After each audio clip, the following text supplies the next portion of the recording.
Professor, how are you doing today? Oh, serendipitous, serendipitous. Oh, All and his serendipity does speaketh, because, well, of SCOTUS. That's what I believe you wish to talk about today. serendipity about SCOTUS. Yes, indeed. Yes, or serendipity for SCOTUS, but not necessarily for the president. Yeah. Um, You know, we want to talk all about, because we've been very silent over the whole court proceedings, that old stuff. Where do we stand? All shall be revealed as soon as you give us money. right. Yeah, exactly. So please, like, hit the link below, become a Patreon. If you can't do that, we'd accept one time. And if you can't do that, we'd really appreciate sharing, liking, subscribing, all that lovely stuff. Telling other people, hey, throw money at these people. Hey, go watch these people. That'd really be appreciated. So tell me, my dear Closing in on professor. 30,000 downloads. Oh, congratulations to us. Us. And thank you to you guys for watching. Thank you, fans. Thank you so much. Now, all that being said, Mr. Serendipity, yes, what exactly do you think is President Trump's legal standing with all these court cases? Do you think that SCOTUS should have refused to even hear the case? Well, I'm gonna be a devil's advocate here, and I'm gonna try to defend the SCOTUS and their decision. Let me set the table here for those fans who are not, junkies like you and I are, legal junkies, right? In 2000, in the year 2000, we remember Bush v. Gore wound up in the Supreme Court, and the Supreme Court wound up siding with the Bush argument that Florida did not have to continue recounting votes because it had passed the deadline. And they gave a whole set of reasons why. And the Supreme Court put their toe in that water against the tradition. It had never happened before that the Supreme Court ever got into controversy concerning the electoral process. They don't like to do that. And the reason they don't like to do that is because there is a separation of powers. And to hand the election to one candidate rather than another outside of the democratic procedure, of course, you could argue that SCOTUS is part of the democratic procedure, right? You could simply argue that, but let me continue the devil's advocacy here for the court. The court has a long tradition of stare decisis, which means standing decision, of not involving itself in any of these things. Now comes the 14th Amendment. Texas, flash up to the 2020 election that just happened last couple of days, SCOTUS was asked by the state of Texas to dispute the electoral processes of 4 other states. All right, now this brings up the 14th Amendment. Okay, now what does the 14th Amendment say? Well, that's the Equal Representation Clause. Part of that 14th Amendment is the Equal Representation Clause, which states that my vote should be as important and be as regarded as your vote. Okay. And you're in the District of Columbia. Let's say you voted there. Let's say I voted here in California. And if both our votes didn't matter, but okay. Yeah, and right, right. But if California so jerry-rigged the electoral process to make my vote count more than your vote, because let's just be crazy and say they passed a law. It's against the law to vote for Trump, and I voted for Trump, right? Right. And in your district, they didn't have such a law. They said you could vote for Trump. Of course, he's going to lose, but you can vote for Trump, right? So this is what Texas was. I'm oversimplifying it, but this is what arguing. And I want to defend SCOTUS for a moment here by saying that I don't think it would have been a good idea for SCOTUS to agree with the Texas hearing the case. By the way, they've only denied certiorari. They've only denied hearing the case. Right. It's not as though they actually heard the arguments, the oral arguments or whatever. There are no arguments. They didn't give any reasons whatsoever. In fact, the decision was what is called per curiam.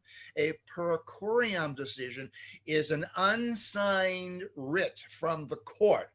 The secretary of the court simply steps outside of the building in front of the microphones and he reads a statement that is not signed.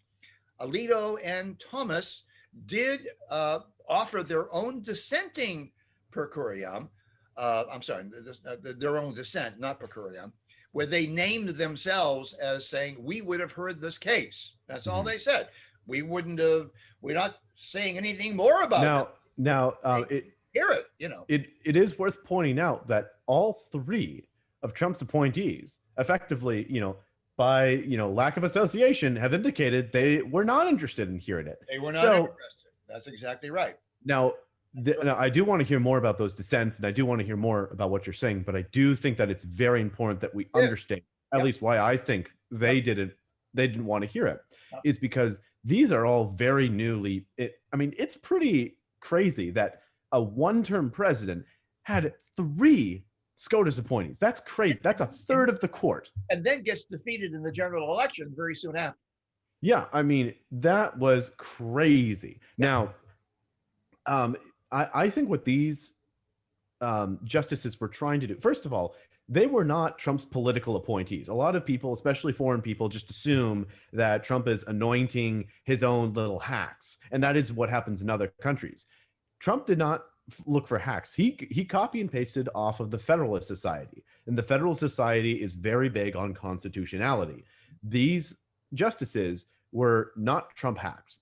That's what they've tried to establish themselves as. Look, we're not going to do something just because it's politically convenient. Right. We're going to do it because it's, and whether or not it was politically originalist is beyond my comprehension. My tiny, non-graduate of any law school mind can handle. Well, but I think that they want to establish themselves as independent from Trump and his presidency during a Biden administration. They have good reason to. They have good reason to. Since the nation was founded, the court has avoided getting into electoral disputes between states. Now, there is a proviso in the 14th Amendment that says that a state can file a plea directly to the Supreme Court. They need not go through the lower court. You notice how fast that happened. Yeah. Missed that, right? And they were scratching there and saying, well, how can a state like Texas get right into the court? Like, we have to wait 20 years to get to the court. Well, if you read the 14th Amendment, you find out why that's the case, because there is a codicil in the 14th Amendment that says a state can put a case before the court. Mm-hmm. And but here's the other half. The heretofore, unlike the Florida case with Bush v. Gore, which was not between 2 states, it was only inside of Florida. All right, big point there. The court does not want to get into philosophically a dispute between states regarding the electoral process itself. It seems to be extracurricular activity. It seems to me that they're poaching in the pond that they don't belong. That's really the position of the lower courts. Now, Dick Morris, you may remember Dick Morris. I don't know if do you remember Dick Morris? I don't remember Mr. Dick Morris. Yeah, Mr. Dick Morris, he's a pretty small guy, by the way, but Mr. Dick Morris, he was the legendary self-confessed toe sucker in the Clinton administration, the Bill Clinton administration. He outed himself by saying that his sexual perversion tended towards sucking the toes of his. Oh my, okay, like, can you stuff? I'm setting the table there for Dick. I'm saying, this is getting out of hand. I'm setting the table. It's more like it's staying in the hand. Dick Morris published a recent article where he said that the reason why SCOTUS capitulated and didn't hear the case and approves of the Biden anointing by the Electoral College is because, this is Dick Morris saying this now, the Democrat machine has said, we will pack you, court. We will pack the court if you do this. Yes. Of course, it's hypothetical. There's so much wrong with Dick Morris's argument. It's just completely ridiculous. Well, it goes back. Toe sucker. It goes back to what I'm saying. Even if the Supreme Court could magically wave their wand and let Trump be president, win, void all these hundreds of thousands of votes. Even if they could do that, which is already ridiculously unlikely, they will have shot themselves in the foot and given legitimate reason for the Democrats to pack the court. Yeah. Now, I must say in closing, because we're coming up on time, but I must say in closing, I am sympathetic with the dilemma that the court found itself in. In other words, if they didn't hear Texas, people like me could say, aha, aha, you have now undermined you have undermined the electoral process in not looking at the evidence that these states claim they have. At least Mhm. look at the evidence. That's all. That's all we ask you to look. What's Right. wrong with looking? What could be more democratic than having a court look? Right? Right. The other thing was, as Justice Scalia once said, of course, my colleagues and I are influenced by public opinion. We look out the window too. We read the newspapers too. We read social media too. So it's not as though people can demand that SCOTUS is some super lofty uh, non-material entities, like the great spaghetti monster of Joe White fame, right? Uh, no, they're human beings like we are. And Right. in my personal case, I think they got it wrong. They should have looked at the evidence, but I can agree with the reasons why they settled it. Because otherwise, if they anointed Bush for a second term, Antifa would burn the nation down. That is one. But however, like I know you said a lot, but I'll end on this. I think that the court is not looking at this as what is in the next election. They're looking at this as we are going to be here a lot longer. We're not some congressman that's going to go up for reelection in 2 years. We're not the president. We're not a senator. We are we will be here longer than most members of Congress. Most swamp monsters will be here. And if Barrett, Kavanaugh, and Gorsuch decided to hear the case, and if the three of them did go with, the other two, that Clarence Thomas and Alito, they would have tipped the scales and they would have heard it. They made a very pragmatic decision that their long-term dependency, their long-term respect mattered more than a short-term presidential election, because Biden's going to be up for re-election in 4 years. No, you won't. You'll be dead before that. Well, I mean, yeah, Kamala will be up for election in 4 years. Right. No, she'll get impeached too, and Nancy Pelosi will be president. Yeah. We'll see. Okay, yeah, but regardless, these are small little squabbles that happen in the short term. Barrett could potentially be on there for 30 years. Yes. The other two justices, 20. Is a very reasonable amount of time that they could be on there. And if they go out of the gate with that sort of partisanship attached to them, that hurts, and that puts legitimate fuel on the fire for packing the courts, because right now the courts have risen above the democratic process, as they should, as a court should. Now, do I wish Trump won? Absolutely. 100% I wish Trump won.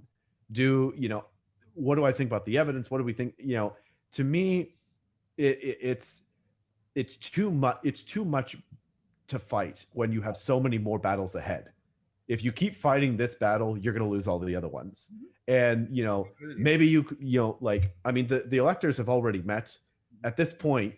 Any sort of contesting or it's a moot point. Yes, at this point, I mean, basically, for Trump to win or be inaugurated this January, there would have to be a military coup. This is not something I want, not at all, not by a long shot. Nobody wants that. I don't want that. Anyone who wants Trump so much that they wish that there was a coup to institute him, that is a demonstration they like Trump more than America. I love Trump, exactly. but if you put Trump against America, America will win every single time. And there's one little thing I'll land on this. I agree with what you've just said, but one thing the motto of the Trump appointed justices on the court should be non carabundum est, we'll bury you. So if the Democrats and the try to get out of line and seek unconstitutional reforms, we always have the Supreme Court. And I'll come back to it. Anytime Biden or any of his cabinet tries to do some they have to go up to a Supreme Court who now is originalist and who doesn't have that degree of partisanship attached to them. Yeah. I am ready to see some dismantling happen. Well, congratulations, by the way, on finishing your exams there at George Mason University. I'm wearing your yes, I know. You're such a delight. I'm a very loyal follower of your business, and I want to wish a Merry Christmas to you. I don't know if we'll podcast before Christmas, but Merry Christmas to you and our fans. Thank you. Merry Christmas to you family. too. Can't wait to see you when you get back home. 100%. You take care, good professor. Bye bye.